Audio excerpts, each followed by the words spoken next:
Hey, what's up guys, it's Gage from ARG coming at you with a pretty interesting discussion video today. Today we're going to be just talking about one single card today, and that's Pendulum Rising. One of the strangest cards to actually come out of YCS Prague.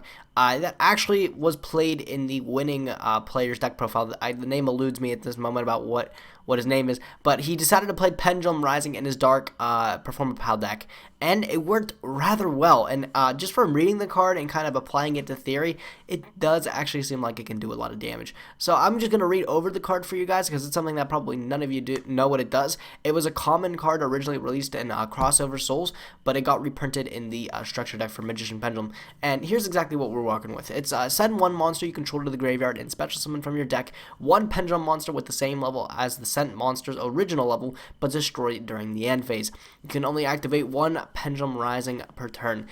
I really like this card. Just applying it again to so many different theories to see how it would work out, it does seem like it works out well. So let's kind of go into some of the speculation about how exactly it works too, because it does have a weird ruling. If you guys remember a ruling back with Wonder Wand versus Pendulum Monsters, this has the same application where you cannot send a Pendulum Monster from your field to the graveyard to activate its effect as a you can't do that as a cost. And that's a little strange to me because there's a card like Mass Change 2 where you can send a Pendulum Monster because it's part of the resolution effect. It's just a little wonky that way, but that's how it works. So you can't send a Pendulum Monster off the cost of the effect. But if you do send any other monster off the effect, you are able to get, which pretty much the best card to grab from your deck is always going to be Performance Pal Pendulum Sorcerer. I'll throw the picture up over there, because you can grab Sorcerer from your deck and activate its effect straight from the deck, which is a lot more convenient than Pendulum Summoning and then using Pendulum Sorcerer's effect. So if you already don't have access to your scales, you can and then Pendulum Rising out your Pendulum Sorcerer, pop 2 random cards in the field, maybe a dead back row you have back there, grab your scales, scale up, and get the pop. And it's pretty cool. I really like the application of this. And the reason this card was playable in his deck is because he played the Dark Pendulum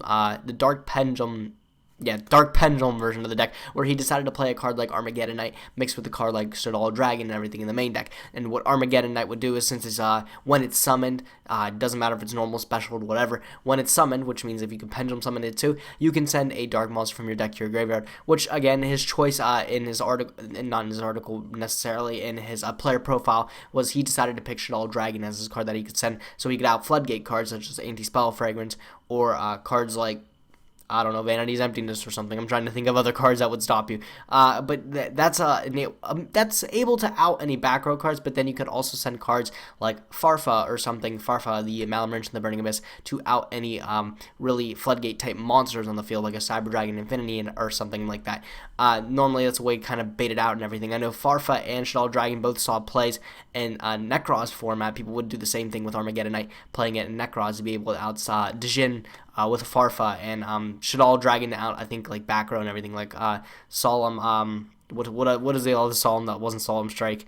Solemn Vice, I think it was called. So that was kind of the application of Armageddon Knight back then, and now we're seeing it back again in this format currently. And I actually think it does apply rather well, being the fact that you can get Armageddon Knight's effect off of a Pendulum Summon, which then Pendulum Rising plays into, because in a traditional Performance Pal deck, you're not really playing too many level 4 monsters that aren't Pendulums. You're going to have to be able to stick yourself with the dark version of it to play more level 4 monsters that aren't Pendulum, which then you can use Pendulum Rising to its full kind of potential there. Rather you want to grab Pendulum Sorcerer, which is probably the most ideal choice to grab. You can also grab a Luster from deck if you don't have it through Draco Face-Off. Of course, you're still going to have to make an Ignister with it, but that is another way just to get to it, which that card is rather important in many matchups, being able to have access to Ignister as early as possible. So Pendulum Rising is a card that I really like, and I think moving forward, as we see more Pendulum decks being released and everything, just more generic good Pendulum support, and then more cards that back it up that aren't, of course, Pendulum monsters. If we see more of those, this card will definitely take the reins. I just feel like it's too good of a card to kind of pass up, and I also think it helps a lot with instant fusion targets, being able to send a monster from the field to the graveyard instantly makes instant fusion live, and again, since you don't have that many targets to work with in your deck originally, I think it's going to help a lot. So I do like Pendulum Rising a lot. I do think it's something really neat and something really interesting to come out of YCS Prague. Of course, this was in the first place deck profile, so it obviously worked pretty well for him. So I want to hear hear what your guys' thoughts on Pendulum Rising are. Do you guys think it's actually a card to be looked at, or do you think it's just another waste of a common card, and I'm just looking too far away? Because that could be it too. I don't know. But yeah, if you guys want to buy or sell product, if you want to attend elements, and if you want to read articles from the top players, alteratigames.com is your place to go check out. Be sure to like our Facebook fan page and subscribe to our Twitch stream if you haven't already. But as always, I thank you guys for watching. Be sure to like, comment, and subscribe. I'll catch you guys next time. Gage from ARG, signing out.